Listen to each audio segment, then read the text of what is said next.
You look amazing, Audrey. Thank you.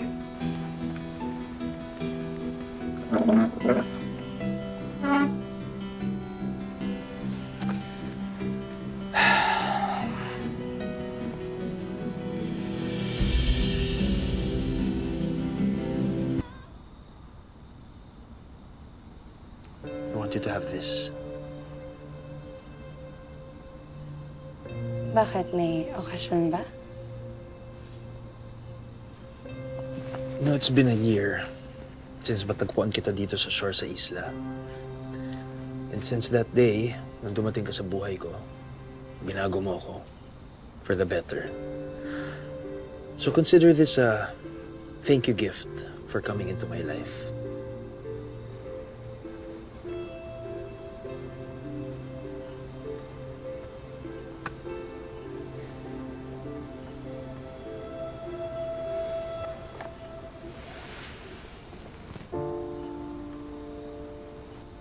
What's wrong? Hindi mo ba nagustuhan?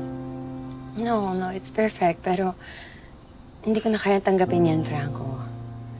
Hindi ko na kailangan ng material na bagay. Ang dami mo na nabigay sa akin. Wala ko dito ngayon kung hindi dahil sa'yo.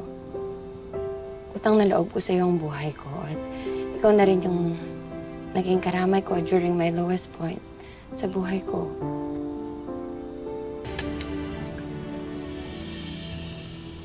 You know, you're the best thing to happen to me in a very, very long time. And me showering you with gifts, it's just my way of reminding you how special you are. Even without gifts, nararamdaman ko yung pagmamahal mo sa akin. And I want you to know na mahal din kita.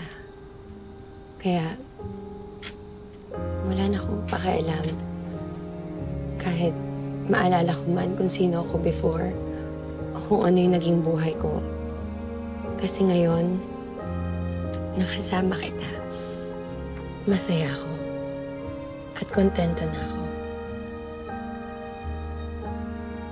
Sarap naman pakinggan ang mga sinabi mo. Thank you. Thank you for loving me.